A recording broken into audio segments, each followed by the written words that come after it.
Tenho a honra realmente de passar a palavra para a Marjorie Perloff, que é professora, crítica literária. Ela escreve sobre poesia e poéticas do século XX e XXI, e também sobre artes visuais, interdisciplinaridades. É professora emérita de inglês na Universidade de Stanford e também na Universidade da Carolina do Sul. Lecionou em muitas outras universidades e proferiu centenas de palestras em diversas partes do mundo.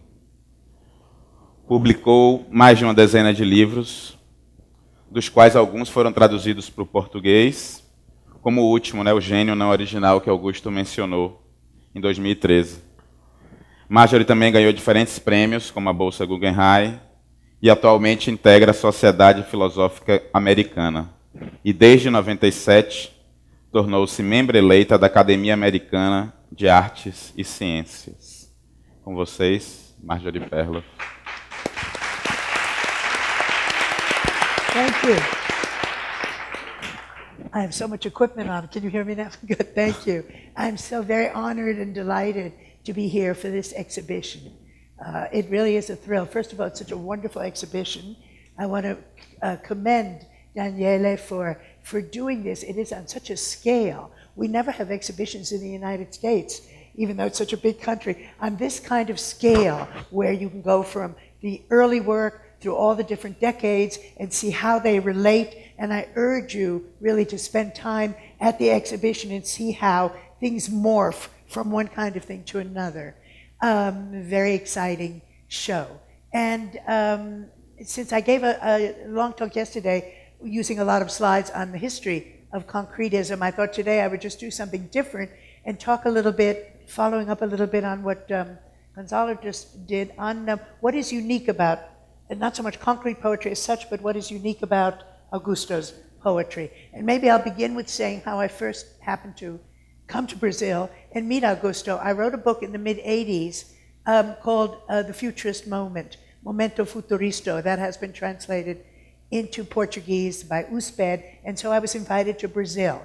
And when I first met Augusto, he was very interested in the modernist aspect, of course, futurism being a modernist form, and he was didn't like the term postmodernism at all. Never has liked that term.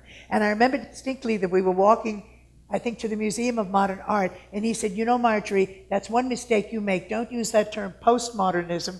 That's just for banks. Banks are postmodern. There isn't, but not art. Art is not. And so I've always thought of Augusto, and I'm similar myself, as a modernist, modernism in the largest sense, because we're still living really in a modernist age. It was such a revolutionary time, and it has carried on in that way. And at the time, I thought that Augusto was a little exaggerated about not wanting to hear about the next phase of art, postmodernist, but people actually stopped using that term, and we don't use that term much anymore because we see much more the continuities that Augusto talked about a minute ago, and which I'll come back to, than the differences. So as I was going through the show, there are two things that really struck me that if you go see the show again, go look at very carefully. One is the verbo-visivocal aspect. Verbi, visual, and vocal, all three. There are very few poets who do this. We've had now for decades a lot of art that contains language, loads of artists who use language. That's nothing very uncommon anymore. We also have things said with sound involved and so on. But there are actually very few poets, and in the United States it's really rare, who can do who really work with all three. So let me talk about that a little bit. The term verbi visual vocal comes, of course, from Joyce, from Finnegan's Wake, and but it was also very much something that Ezra Pound, who was one of Augusto's great mentors, did. Namely, when Ezra Pound talked about melopoeia, the musical aspect of poetry, phonopoeia, the imagistic, and logopoeia, which he defined as the dance of the intellect among words, that is the intellectual aspect, the abstract aspect more, not dependent on images. And actually, Pound is not a poet who really uses all that much imagery. That's always been something of a myth, that how these three come together. And that is something that you'll see in the work as you go through the show, so that there's nothing so unusual about doing visual poetry. After all, poetry has always had a visual dimension, and all poetry has a visual dimension. If you go back and read Renaissance sonnets, 14 lines, and the way the rhyme scheme is phrased, it certainly has a visual dimension too. And early 20th century poetry, let's say T.S. Eliot, the love song of J. Alfred Prufrock, or any of the early Brazilian poetry you want to look at, there is, of course, a visual dimension. But the visual dimension wasn't really played up in the sense of the materiality of the word, and not just the word, but the letter, the phoneme, the morpheme, where everything really counts. And I said this yesterday, that Augusto has always gone by the principle that if there's a phonological relationship, there also is going to be some kind of semantic relationship. We have that in the simplest nursery rhymes. Little boy blue, go blow your horn. The sheep's in the meadow, the cow's in the corn. Where is the boy who looks after the sheep? Under a haystack, fast asleep. I'm giving you examples from things in English. Little boy blue, go blow your horn, where blow and blue are, of course, related, and blue is the past tense of blow. So things are related much more than just some little story. However, in the United States, in the Anglo-Saxon countries, I think this is true of England, the United States. It's also true in Australian poetry and in Canadian poetry to an extent. The verbo-voci-visual has been largely neglected. Why is that? Well, the United States is a Puritan country. Don't ever forget that. Don't forget that we didn't even have theatrical performances in the 18th and 19th century because the idea was that poetry has to be meaningful and worthwhile and moralistic in a certain way. There has to be a moral dimension. It has to say something important. And the important poets of the 19th century in the United States, like Henry Wadsworth Longfellow and John Greenleaf Whittier, said important things.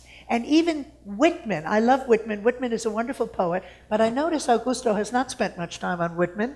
Instead, he has spent the time on Emily Dickinson. Those are the two directions in the 19th century, where Emily Dickinson, you have the most perfectly wrought, again, verby, right, vocal, visual poems, whereas Whitman, who also has many wonderful things, but he's often read more for what he says. What did he say about human relationships?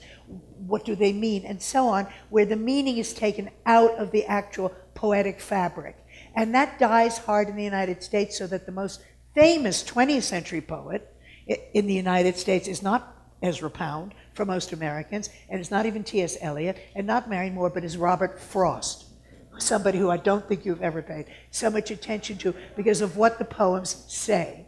And so I was very interested in Brazilian concrete poetry as being so revolutionary in being able to take the sheer materiality of the word, of the signifier, and to do things with it that is so interesting. So if you look at, we just had it on the screen, Viva Vaya, hooray, boo, Viva Vaya. It looks like an abstract design. I used to have the poem mobile standing on my bar in my study. I have pictures of it, and people just saw it as an abstract. It looked like an abstract, beautiful design. But of course, it's also very meaningful.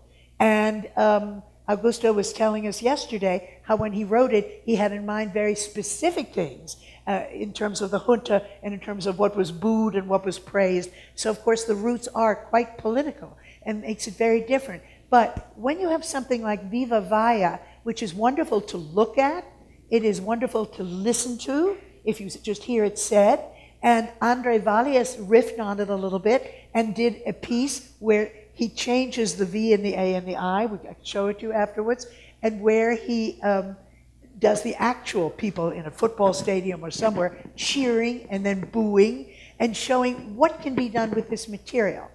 And so all these works, Código, one of my favorites is Código. Go in the exhibition and see what is done with Código. It appears early on works on paper, just on the page. And then it appears later in larger forms. And then you'll see there's one hung, I don't know, is it hung from the ceiling, but it's floating around. Now, Código has become almost, it's an ideogram in a way, it's a constellation, and you have so much meaning in that simple, seemingly simple design. Code, code replacing God. In a sense, the word God is in there. Dog, God backwards. Digo, I say.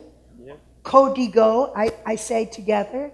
And what isn't said in most of the things I've read about it is it obviously has a reference to the cogito of Descartes.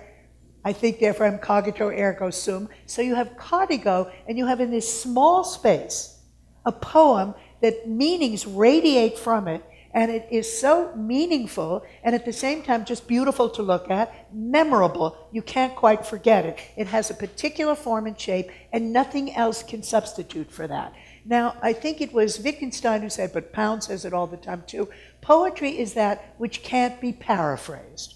Poetry is that which can't be paraphrased. You can't say it any other way. So if you take codigo, there's no other way you can present that particular poem. You can't paraphrase and say, well, let's see, line 1 means and line 2 means, and here it says this, because it just is what it is, and that is what, of course, is unique about poetry as compared to other kinds of discourse. So that's one thing I wanted to say. And the second is the meaning of repetition and reproduction. And you'll also see that in this show. I was thinking why Augusto's various pieces from the beginning, are so memorable. And everybody can walk through and say, oh, there's Viva Vaya, there's Codigo, there's this one, and so on. Well, it's Marcel Duchamp, who I think is much more like Augusto than is often realized, who said a very important statement. It said, when poets get older, many of them keep trying to do new things. And in doing new things, all they do is repeat themselves. And they feel they have to make it newbie with what the latest thing is, and so they try to do new things but repeat themselves. The alternative to repetition is reproduction. That is, instead of trying to be new and in the end just repeating what you've already said, which we could say about a poet like Wordsworth going back in time, or many earlier poets, Augusto keeps the same works, but they put in completely new contexts. So the digital was a blessing he couldn't originally have anticipated, but I argue very strongly that his work, the early concrete poetry of the 50s, anticipated the digital in ways that are just uncanny, and what you can do with the digital, with the internet, with all the aspects of it. Clip poems were somewhere in between. Now you have the digital. So you can have Viva Vaya in all different forms. You can have all these pieces in different forms and shapes, but you recognize them. And you say, there it is. And it's the pleasure. It's what Aristotle called the pleasure of recognition. That when you see something and you recognize it and you think, it's wonderful, but it isn't just the same thing, because it's always a little bit different, just the way Duchamp made his boîte en valise and took the fountain and the typewriter cover and the l'égouttoir and all those, the bicycle wheel, and they just come together, but they come together in different ways. So if you juxtapose some of the early pieces, Olio, the Eye, for instance, famous piece, with later pieces, they of course appear differently. And so what this exhibition that Daniela has made here shows so beautifully is that you can take those and then you see them in a different context, or then you see a video and there it is again, but it looks different this time.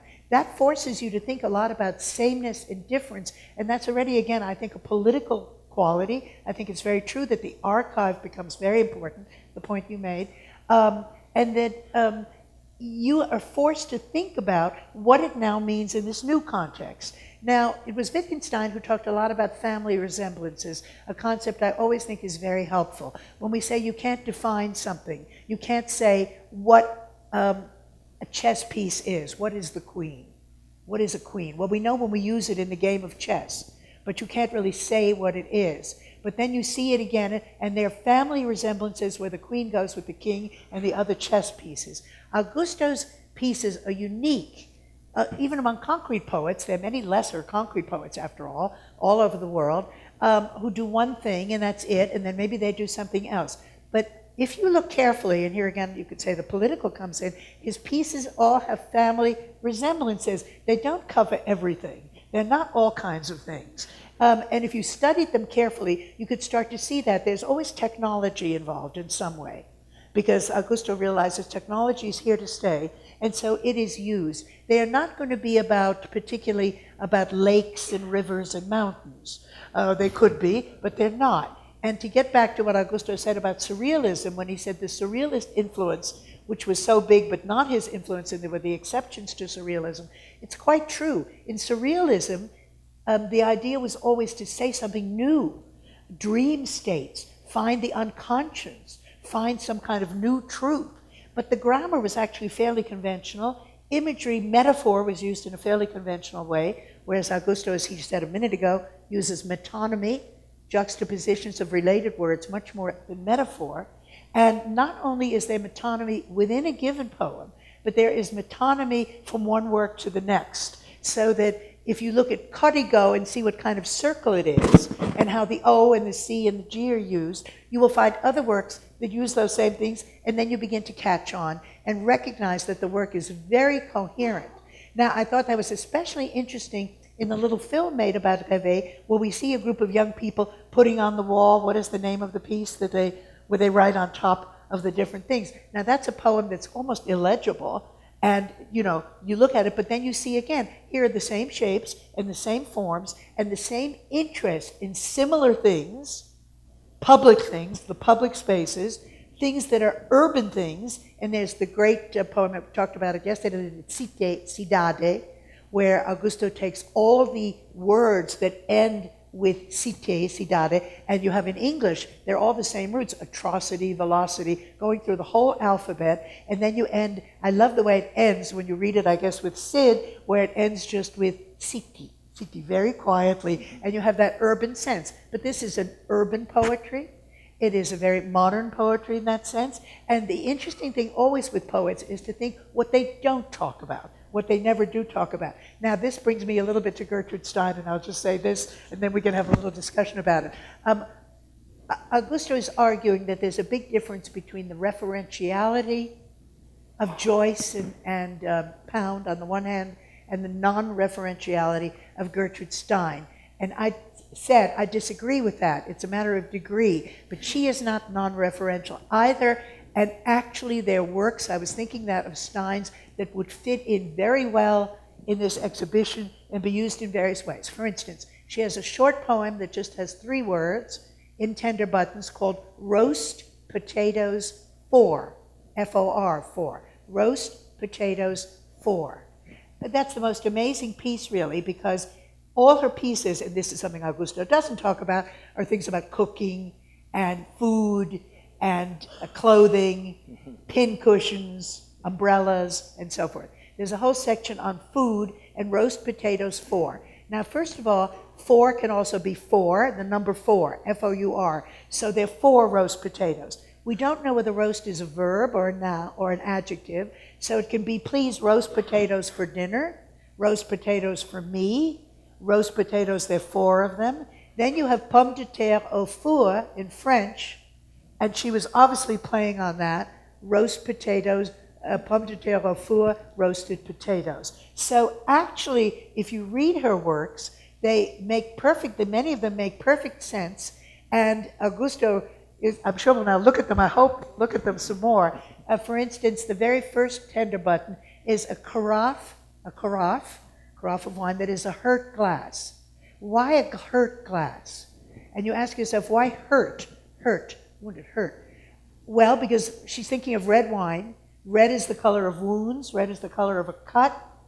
It's a hurt glass. So a carafe isn't really a hurt glass, but she compares a carafe to a wine bottle, to a glass, to a pitcher, to bigger kinds of things. They all fit into a system. And she says the difference is spreading. The difference between what? Between carafes and glasses and pitchers and so forth, and the others aren't red, they aren't necessarily hurt, and they're different. And now you have many pieces, even beginning with Ligia Finge, where the way the li works very much like in Gertrude Stein. And I just mentioned one more, which is milk. Milk is, there are 2 called milk in Tender Buttons, but when she writes about milk, she doesn't describe milk. But you do that too. She doesn't say milk is white and it's this and it tastes of this. She shows milk rising in a pan, that when you cook milk and bubbles are formed and finally it boils over. If you read that particular poem, I don't have it in front of me, it is simply putting milk in a pan and then you see the bubbles rising and you see the process of cooking milk, and then it boils over.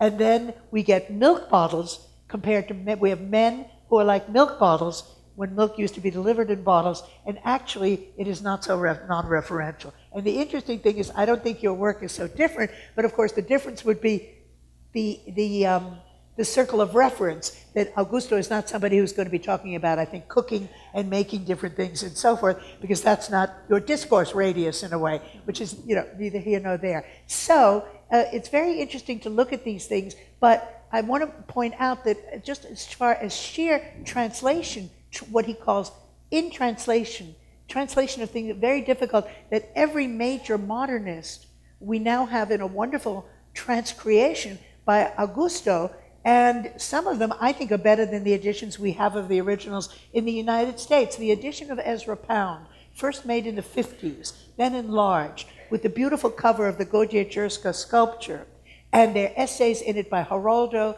There's an interview with Pound, there's a wonderful introduction by Augusto. You go through that edition and the translations of the cantos.